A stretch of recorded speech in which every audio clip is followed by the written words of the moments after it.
we had a slight decline now. Why? The people who were supporting President Zuma, when President Zuma was removed, they had no any other home because they didn't want Cyril.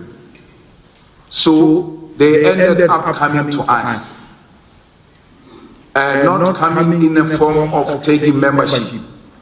But when it came to voting, they said... So in what Julius Malema has termed a really difficult election for the EFF, in this video he's actually exploring and explaining why the EFF performed in what many people have termed poorly in the elections, especially coming from a dominant 10% for quite a while to 9% and even less than 9% in this election. Let's listen to what Julius Malema says about the EFF's poor performance in this last election, and I'll be back for some analysis. We are going to negotiate with the ANC the same way we did in 2016. We were stronger in 2016. I mean, we were in 2016. We were almost the same numbers. If I'm not wrong, those numbers changed in 2019 to be what they were, 1.888 something. So that was not the number that we went to the negotiations with the ANC with. We went to the ANC with the number that we have now, the same number we have now. That's the number we took when we went to have the elections with the ANC. So this one happened. So we were doing very well. After 2019, we did well in 2019, and we did well in 2021. And then we had a slight decline now. Why? The people who were supporting President Zuma after 2019, I mean, when President Zuma was removed, they had no any other home because they didn't want Cyril. So they ended up coming to us, not coming in a form of taking membership. But when it came to voting, they said, well, amongst other these parties, the closest to what we want is the EFF. And then they went to vote for the EFF. That's why if you look at the number of the EFF, which shocked us, and it's now being explained by this.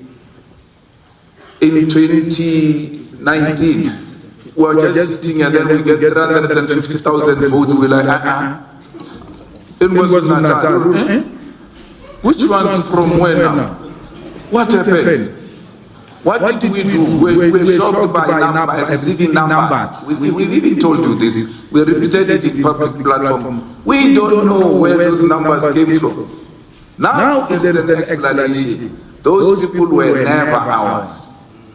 They were President Zuma's people. So it's good they found their home. They must relax in their home.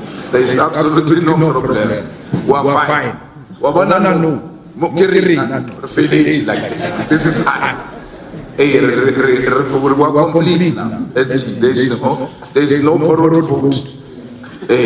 So that's what explains CD. There is nothing that you can say the EFF didn't do and all of that. Hey, maybe that's why they did not get people. We got our people, and people who had borrowed us our vote, their vote, found a new political home, and then they went there. Remember, they didn't want Ramaphosa. In the ANC, they lost. Then, when they went to the polls in the country, they didn't vote for him. They voted for the EFF. And then, when they went to arrest the old man, then it was a mess. A discussion which I had with President Ramaphosa. But you can't do what you are doing. You are going to make him a hero. Because it's not explainable what you want to arrest him for. So, and July unrest should have told us that the man has got some support somewhere. And start treating him with care. But even after taking him out of jail, they still go on to harass him and all. None of them have gone to him to apologize. So, but we are happy, we're the happiest because we have achieved our mission in our lifetime. And that mission was to bring the ANC below 50%. That's what we have always told you, that this animal is going to be eaten piece by piece. So, Reina, we were holding on this other piece, preparing to go to the other piece of the animal. Hey, Zuma arrived and took that piece. We're eating piece by piece, and then Zuma went to take the piece we're going to. But we don't complain. We want to humble the ANC. The ANC is very humble.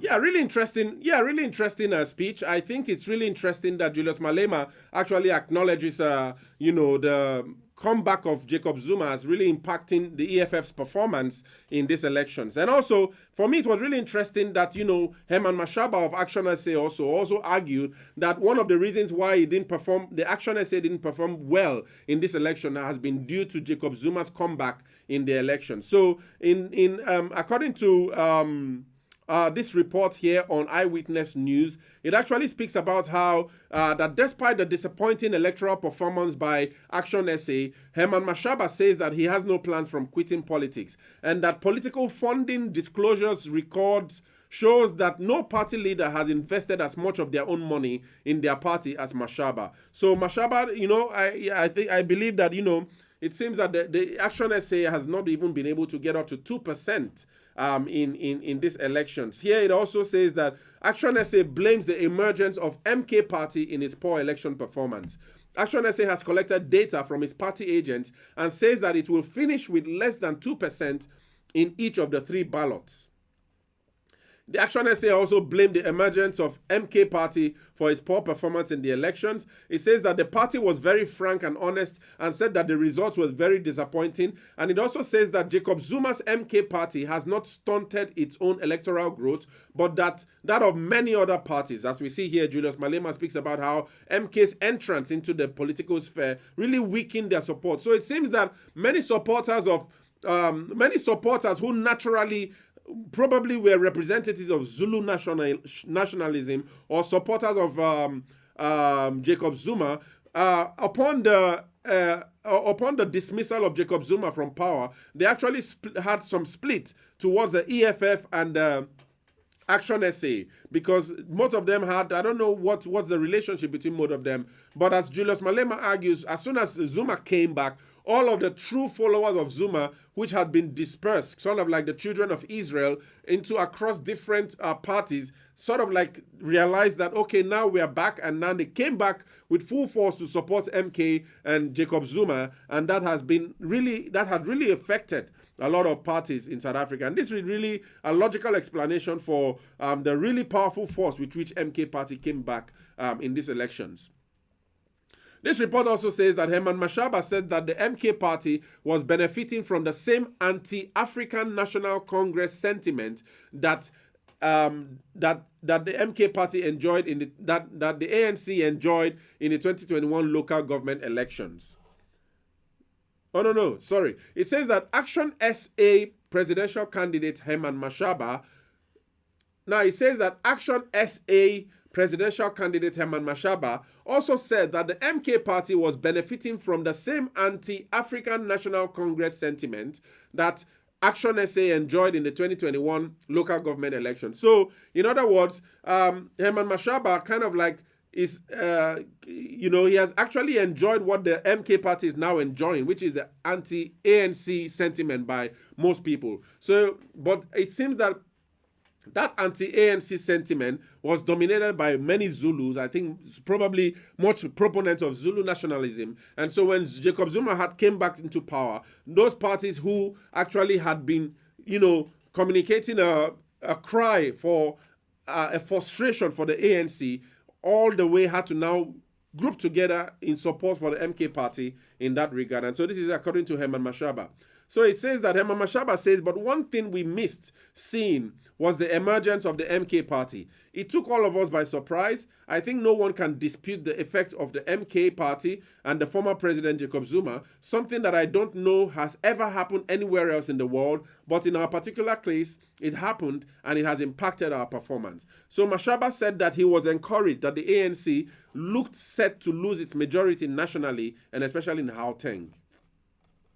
Really interesting perspective. But anyway, it says that Herman Mashaba, who was a businessman turned politician, has donated over 4.5 million rand into Action SA since 2021. And Mashaba said that he declined taking up any of the party's 6 parliamentary seats, as he will be focusing on growing the party in preparation for the 2026 local government elections. Yeah, so I saw a report where both Herman Mashaba and Michael Beermont, who are the leaders of the Action SA party, have actually decided not to be representatives in the parliament, but they'll sit back and try to, coordinate things at the level of leadership for Action SA in the local government elections, and then have certain representatives represent Action SA in the parliament. Mashaba also says that I don't get paid by the party, so even going forward, I'm not going to be a liability to the party. I'm going to rely on my family to really be able to survive. I can tell you and assure the people of South Africa that they are going to see more of me than they have ever seen before. My commitment to this country, because of the outcome of this election, makes me more resolute and determined. So Herman Mashaba promises that he's not going anywhere. He's going to be, despite the poor performance of the Action SA. And actually, I also saw another report that actually says that Herman Mashaba is about to dump, or the Action SA is about to dump the multi-party charter. I'm going to be making a video on that to really hear from Michael Beermont why he thinks that the multi-party charter has betrayed South Africans, and that Action SA would be leaving the multi-party charter, the Rainbow Coalition as was initially called, and what have you. And but this has been a really interesting one, because it's really interesting that the EFF actually blames MK party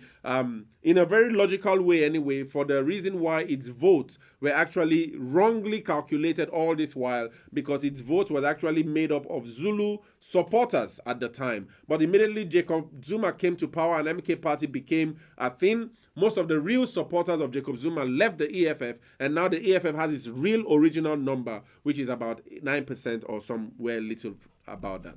But what do you guys think about this? Been a lot of information anyway. Share your thoughts in the comments.